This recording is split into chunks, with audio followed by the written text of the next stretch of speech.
This is your higher self. This is your ego. And it's always completely obvious which one is which, right? You know what your higher self feels like, and you know what your ego feels like. You know what it's like when it's your ego masquerading as your higher self, and you know what it's like when your higher self is blended with a traumatized part related to your unresolved childhood wounds, right? You know what it's like to be part of the archetypal reality of the upper unconscious and separate that from the archetypal reality of the lower unconscious, and you definitely know what it means to be open to larger-than-life, transpersonal visions of something called non-duality. It's a confusing space, and today's question is very much on theme. It's perhaps going to be the most challenging yet most fascinating question I've taken so far on this channel, because today we're going to be looking at how to properly discern between unconscious territory and ego territory, between the voice of the higher self and the voice of a complex. But I'm going to be real with you. It is not an easy answer. In fact, I've reflected on this for a good number of hours. I've gone back into the books. I've gone into high-level books like The Ego and the Dynamic Ground. And if you're looking for a particular headache in page form, you can even read a book like I and Self, which is over 200 pages trying to find the distinction between I and self, not to be confused with iron self, which I imagine is also just another ego game. It's a really difficult territory to go into, because the honest answer is that you cannot know, if you're triggered, bear with me, you cannot know if it's your higher self if you've gone through trauma, because the traumatized child will often idealize an ego image which will get blended with the higher self or the soul concept, and that can never be fully unraveled. Let me give you an example. If you were to imagine right now your higher self in visual form, what do they look like? Some people who are more spiritually leaning may see an auric entity. They might see a being of blue light or golden light, or maybe some kind of character from a different dimension or a different planetary system. This is where you go into the whole territory of starseeds and light workers and reincarnation. If you're not interested in those ideas, then you might imagine your higher self as you, but a little bit older, a little bit happier, a little bit more muscular, a little bit skinnier, a little bit... There's the catch, right? Because why more muscular? Why skinnier? Why prettier? Why longer hair? Why a different fashion? Surely those are ego constructs. Surely those are wantings of the ego. How do you properly discern it? I don't think you can. I think the honest reality is that after reading all of these books and working with people in deeply imaginal space, I still cannot say with confidence, this is the higher self and this is the ego. You get to a certain point where the question almost becomes irrelevant, but that's not useful for today's conversation, when it feels like you've been blown open to all of this unconscious territory, and you can't discern between ego ideal, higher self, soul, other kinds of entities or possibilities if you're into that, and all of the other stories of subpersonalities and wounded parts which are all vying for attention in your psyche. We need to take a field trip through the geography of your psychology, and we are going to turn to Iron Self, and we're going to turn to transpersonal psychology to try and give us the diagram, namely this diagram. You've seen it a few times before on the channel. We've got the broken egg with the middle unconscious, higher unconscious, and lower unconscious, with the I in the middle, and your field of will or consciousness surrounding that narrow band of awareness. What's interesting about psychosynthesis is that the higher self gets positioned at the height, but then you also set up a duality where surely you have a lower self. So if we take the Jungian idea of the archetypes, and we take, say, for example, the warrior archetype, which can be male or female, how do we see the warrior as high self-warrior and low self-warrior? Because you have to imagine that an archetype is a thread which runs the whole span of that consciousness. The egg, right? Lower, higher. There's a thread that goes all the way around and straight through the middle. It's a torus-like entity, but let's simplify it. The lower self warrior might be malicious, cruel, rampaging and marauding through the villages and taking whatever they want. The higher self warrior may be more of the archetype of the samurai who knows when to cut with discernment, knows when to kill with compassion, and you get to very tricky territory, because who's deciding when it's a compassionate killing? The samurai, surely, or maybe the king or the emperor or the local lord who the samurai is pledged towards. I'm sure the criminal or the opposing samurai, or maybe the warrior of whatever form who's being killed, probably doesn't feel like they're being stabbed with compassion when they're being disemboweled. We get into romantic, imaginal fantasy territory, and it's really important to understand through this one example of the high warrior and the low warrior the trickiness of trying to come in contact with your higher self. You're setting yourself up for a dualistic battle between good and evil. You are reinforcing the fragmented psyche which sees angels and demons and wants to overly identify with the light side of yourself. Your higher self, if you imagine them again, was unlikely to be the dark warrior marauding through the forests.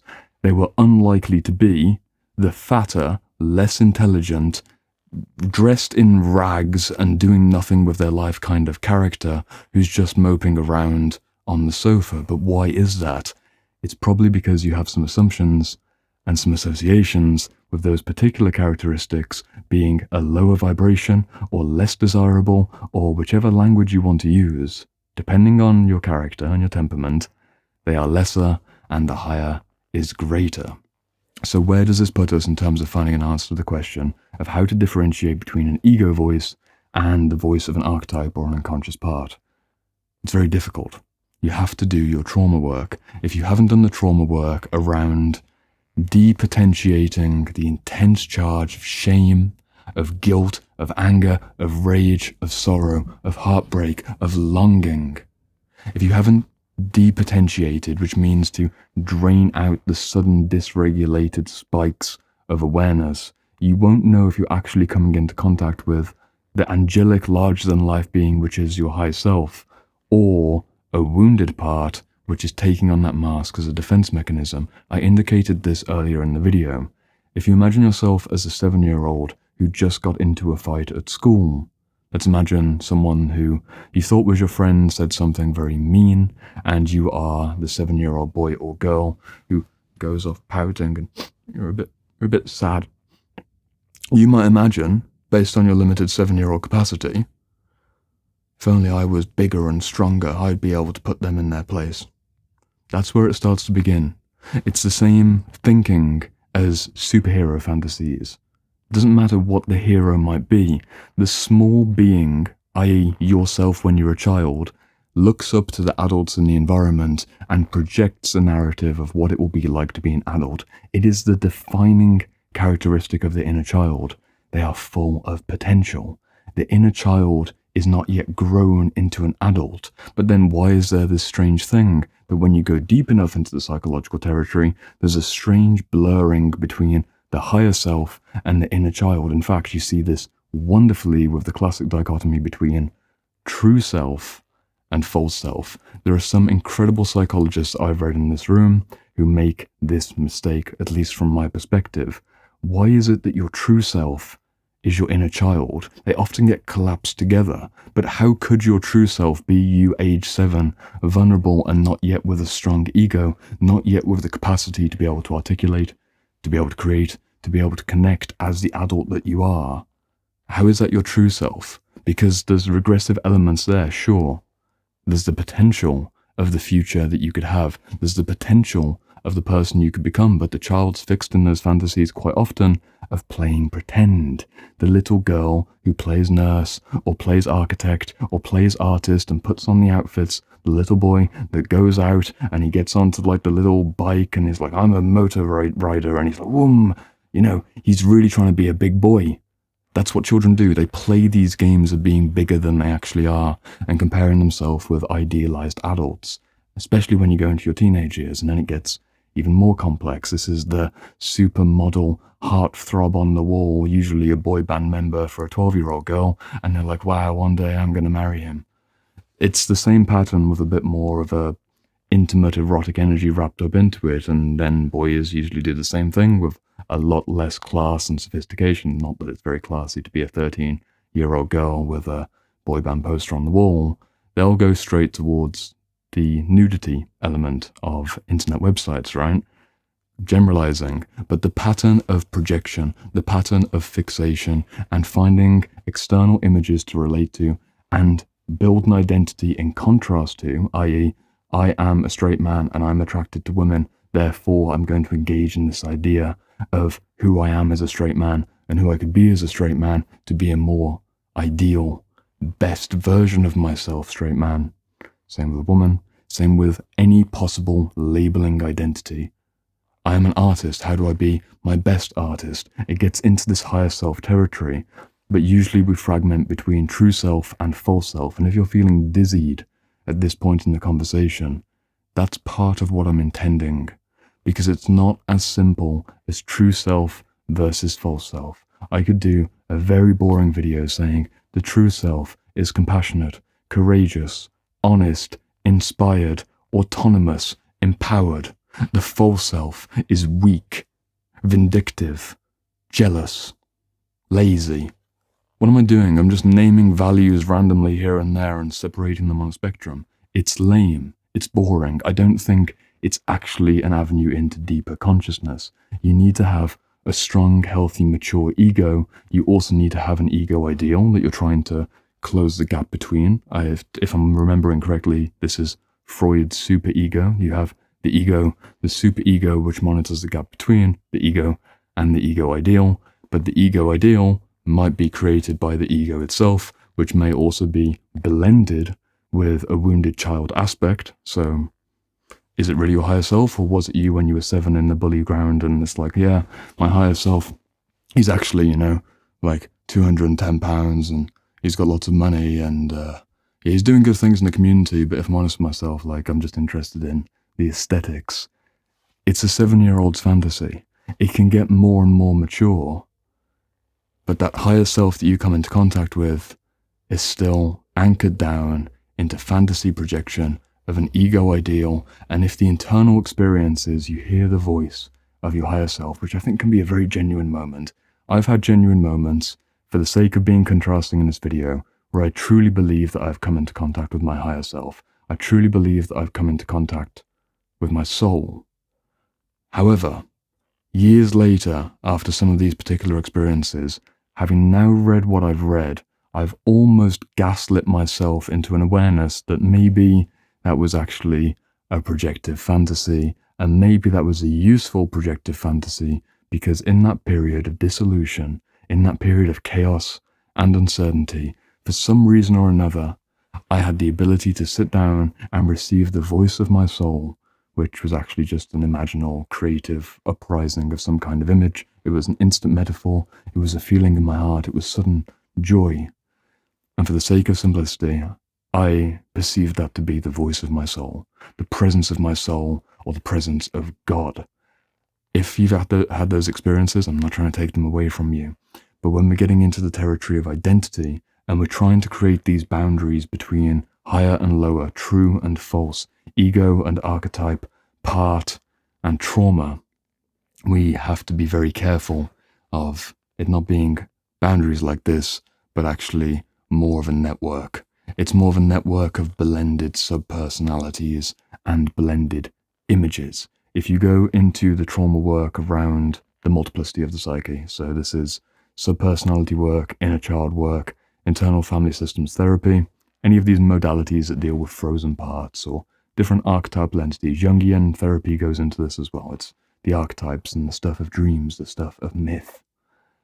Any particularly nameable archetypal entity, be it the wounded child or the high warrior nobility or the low warrior, or even be it a certain subpersonality structure which doesn't quite have a name but has a feeling, will always be blended with those parts to a certain degree. I don't think it's realistic to imagine that you, as an adult in this moment, can truly embody your higher self and become your best self when your self-identity is a process Identity is an ever-shifting river which moves and flows through the course of many decades. You change, and you change depending on the people that you're with. You change depending on the context. You change depending on the hour. If you really pay attention, it doesn't mean that you're going from like completely one way of relating to people to the opposite way of being something completely different, like from really happy and really joyful to completely angry. Like, so juvenile to imagine things that way. But if you get into the subtleties of identity, you will see your shift. You can even look at my identity expressing through this video. I have a bit of a different texture now, this far into speaking with you, compared to the beginning. And that's different from half an hour ago when I was planning the video. It's different from this morning when I was shooting a different video and playing with a different energy. We're not so fixed. And if you understand that you're not a fixed thing, why would your higher self be a fixed thing? If you want to go deep into the esoterics, which is maybe where we'll wrap it up, there are these ideas around the soul, or the soul voice, or multi-incarnational theories, where the soul is something which is ever permanent and everlasting, and something which incarnates through hundreds of thousands of human experiences to get towards what? Well, if the soul is truly an ever-present, ever-permanent entity of energetic power, potential, and all-knowingness which is anchored to the truth of God, maybe if we zoom out far enough, the soul is also going on a journey. Maybe the soul is also evolving through that process of incarnation. If you don't believe in incarnation, I mean, here we are, we've definitely incarnated to some degree, but if you don't believe in the idea of reincarnation or an animating spirit of some degree or another, treat this as a thought experiment. The point is that the soul itself is surely not a fixed entity. What's the point of incarnating? Even the karmic perspective of clearing out karma and moving towards a perfect state of one form or another, getting towards the Buddha nature or getting towards true non-duality and not needing a physical form anymore, what's happening there if not a constant process? So from our perspective, maybe the higher self does seem like something which is fixed, and maybe when we have these rare breakthrough moments when we're hearing the voice of our higher self, we can be blessed to have that little bit of information flow. But don't get locked into the same mistaken thinking of the 7-year-old boy or girl who's in pain and projects a fantasy image like an imaginary friend. The 7-year-old boy or girl, again, back in that bullying scenario, we went back into the moment and it's... I really wish they hadn't said that mean thing. With limited thinking for a child, it's very reasonable that they then imagine that Superman bursts through the wall and picks up that little boy or girl by the throat and says, "Don't you ever bully him again," and throws the child halfway across the earth. I don't... It's a ridiculous idea. But it's funny, because it's so larger than life. It's so ridiculous from our perspective, but from the child's perspective, that's the salvational fantasy. And you need to be careful, as an adult, for when the higher self has just become another version of a salvational fantasy, which destabilizes your healthy, mature ego identity. Ego is not bad nor good. A healthy, mature ego will indicate an ability to work towards certain goals in everyday reality. It will be an ability to engage with people in a way where you care about their feelings, because someone who truly has no ego, I mean, no ego at all, they're so non-dualistically aware, even if just for a moment or two, they're in that energy of, I don't matter and you don't matter, and we're all one. Deeper than that, I'm caricaturing, but they're in that energy to such a degree that they are perceiving outside of the very normal thing to do, which is, hello, my name is Jordan, what's your name? They see it as inferior, they see it as, oh, you know, it's all samsara. It seems off. It seems miscalibrated, and I personally do not want to live in a society where we're all engaging with each other in that way. I'd rather engage with men and women who have strong, healthy egos with a tether line towards their spirit or their soul, whatever that may mean to them, but in the right proportion, where it's not a fantasy narrative that just becomes another version of a small person dreaming of being a big person, and the big person giving them little bits of advice in their imagination, like a fantasy realm. Because if you're locked in that reality, there's a degree to which you're risking becoming unhinged. You're living in a fantasy world. You're dreaming while you're awake because you're ignoring the fact that your ego has cracks inside of it. You're ignoring the trauma which hasn't been resolved, and you still haven't properly identified the blended and unblended parts with something like internal family systems therapy. You don't know which parts are taking over, and you don't know if you're seeing your higher self with your adult eyes, or it's actually a psychological takeover from the wounded inner child who's looking for escape. It's a very intense video. I appreciate that I've tried to pack in an incredible amount of energy into such a short time period, but if you get anything from this video, and this is the one takeaway, I just want you to remember that at a certain point, you lose the degree of distinction between the higher self and the ego. If you have a healthy, mature ego, which lives towards certain values and certain morals and a certain way of being in the world energetically, you will be almost living inside of that future fixed ideal. If you imagine yourself being a wonderful, benevolent, healthy, full of life individual, and you actually live that on a daily basis, you're wearing the overlay like a coat. If this was my higher self jacket, maybe it is, and I put it on and I wear it every day to the point where it becomes a part of me, it's almost as if it gets integrated into my identity and we stop needing the distinction between lower self, higher self, true self, false self, good, bad, here are the angels, here are the demons, God save me, Satan go away.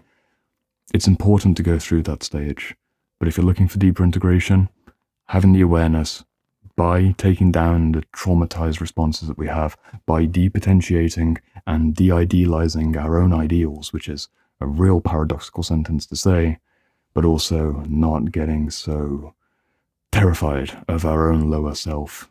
And it's difficult to avoid language. See, I just said it there. I think the reason that actually this whole topic gets so confusing is that language is naturally limited. But if we can take a spherical, three-dimensional approach to the topography of our inner landscape, again, remembering that there is such a thing as the higher, middle, and lower unconscious, but I would even have issue with the idea that the higher self is always at the top, because what if it goes all the way around, and eventually, from a certain perspective, it's just one straight line that spirals out.